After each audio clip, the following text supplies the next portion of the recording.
안녕하세요.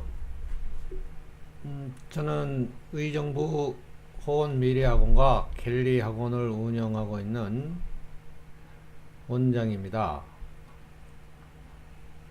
저희 학원은 영어와 수학을 집중적으로 가르치는 것을 목표로 하고 있습니다.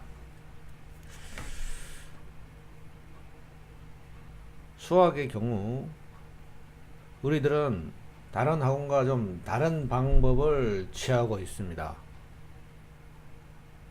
사람들은 수학이 수수께끼 같은 문제를 푸는 학문이라고 생각하는 경향이 있습니다. 그러나 이는 아주 잘못된 생각이라는 것입니다.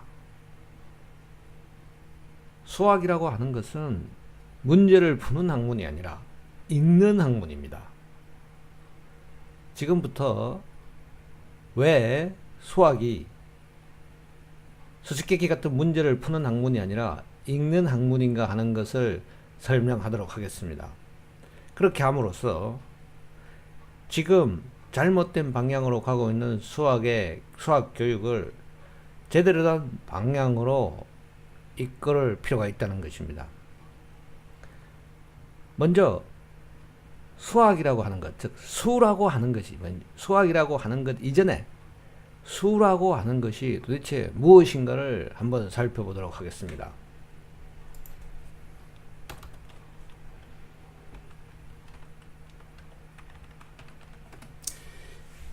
이 세상에 있는 모든 존재나 현상들은 질과 양의 두 가지 속성을 가지고 있습니다.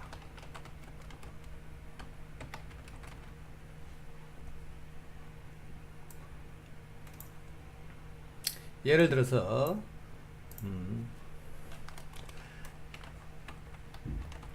책상이 있다고 할 때 책상이 가지고 있는 색깔,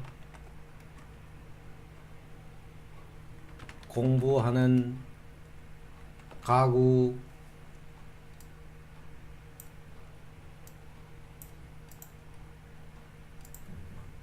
이러한 속성들은 모두 질적인 속성이라고 볼 수가 있습니다.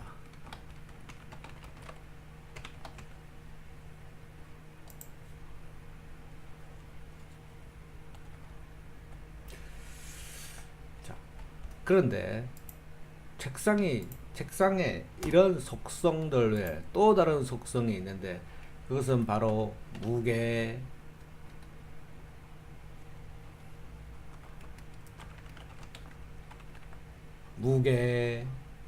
강도 등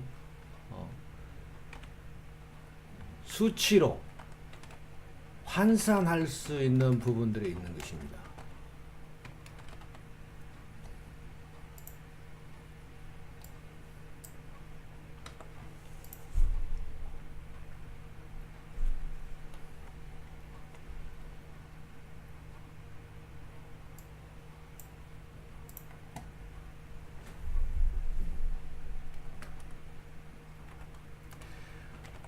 과학 시대 이전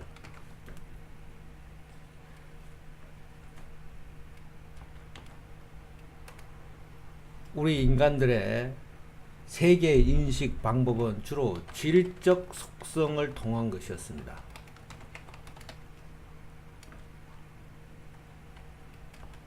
철학.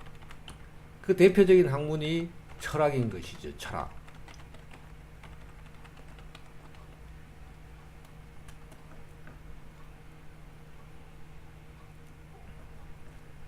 그러나 과학 시대가 도래하면서 사물이나 현상을 양적으로 이해하는 것이 대단히 중요하고 효율적이라는 것을 알게 되었습니다.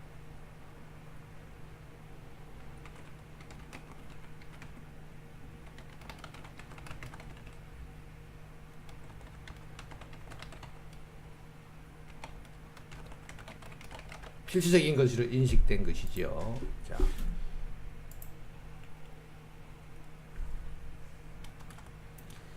이런 과정 속에서 사람들은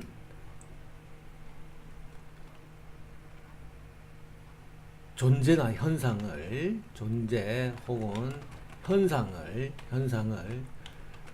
수로, 양, 즉 수단, 즉 수로 변형시켜서 이해를 할 때 종래에는 전혀 알지 못했던 우리 인간들에게 매우 필요한 것들을 발견할 수 있다고 하는 사실을 알게 되었습니다.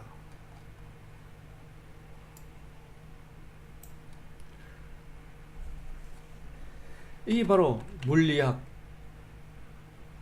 같은 자연과학들이라는 것이죠.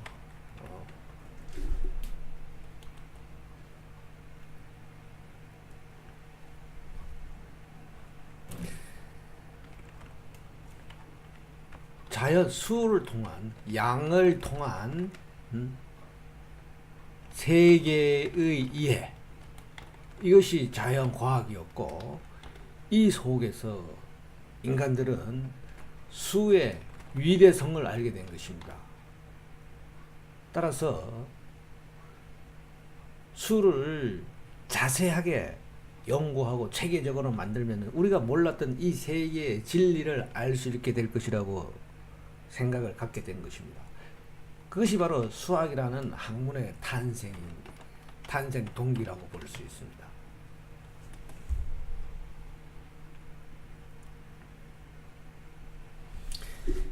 결국 수학이라고 하는 것은 존재나 현상의 양적 특성을 수와 식이라는 기호를 이용해서 기술하는 일종의 철학인 것입니다. 자,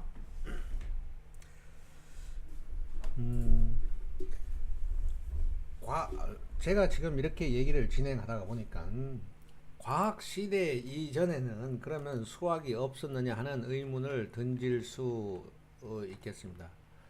저는 과학 시대 이전에 수학이 없었다고 말하는 것이 아닙니다. 과학 시대 이전에도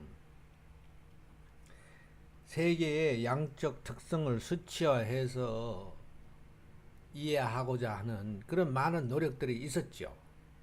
그러나 제가 이해하는 한 과학 시대가 지나기 이전까지 과학 시대 이후에 비교했을 때 비교가 되지 않을 정도로 과학 시대 이후에 수학이 갖는 그 힘이 커졌다는 얘기입니다. 그런 측면에서 수학의 체계성이라고 하는 그런 측면에서 과학 시대를 기준으로 나누어서 설명을 하게 된 것입니다. 세계를 양적 속성으로 보려고 하는 것은 인간의 기본적 인식 패턴이기에 인간이 살기 시작한 최초부터 그러한 인식 방법은 있었을 것이라고 생각이 됩니다. 단지 체계화되지 못했을 따름이었겠죠.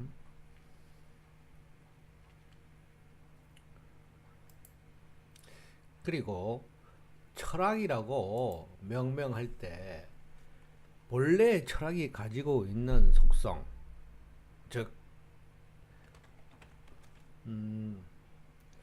철학의 가장 대표적인 학문은 철학은 여러 가지 분야로 나누어져 있습니다.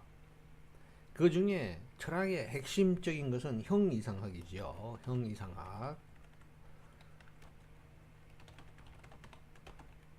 형이상학이라고 하는 것은 세계의 모든 존재나 현상을 모든 것을 하나의 일관된 논리로 설명하고자 하는 학문입니다.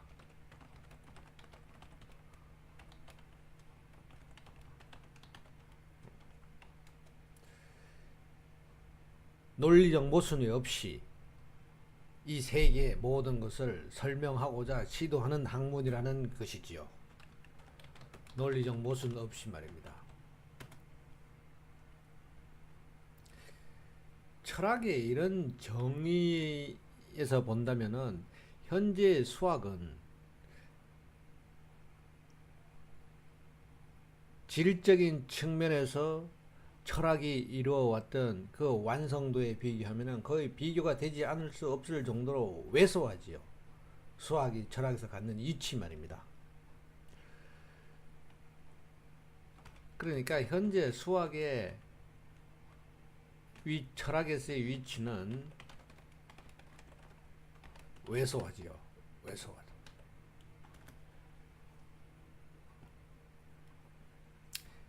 그러나 앞으로 과학이 점점 더 발전하고 양적 인식 수단이 더 체계화되고 깊어진다면은 결국 철학도 수학이라고 하는 학문을 근본으로 깔고 들어갈 수밖에 없을 것이라는 겁니다.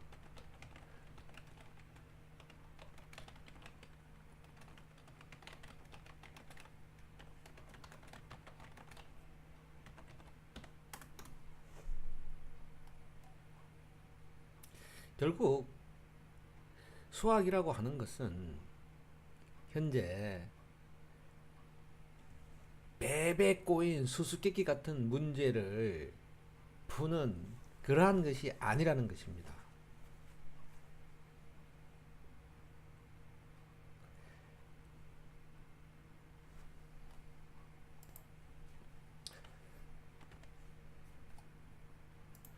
수학은 밑바탕에 집합과 명제라는 항목을 기본으로 해서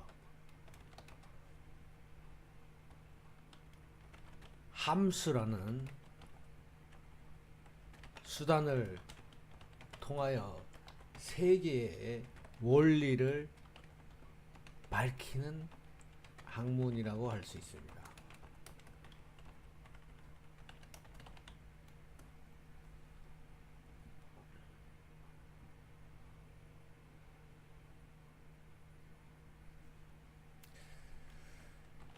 함수라고 하는 것은 인과율을 의미합니다. 인과율을 도식화한 것이죠. 즉 y 이꼬르 fx라는 수식에서 결과 이꼬르 f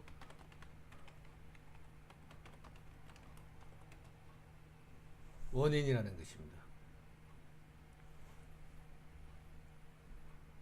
그리고 x가 원인이 되고 y가 결과가 되는 것입니다.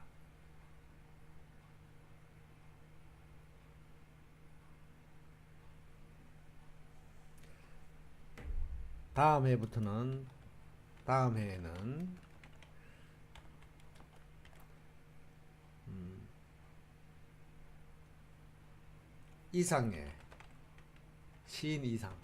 시인 이상의 오감도가 어떤 의미로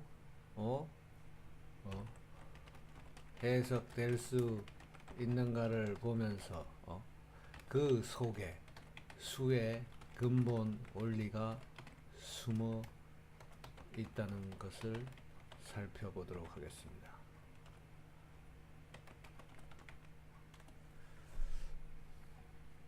오늘은 여기까지 하겠습니다.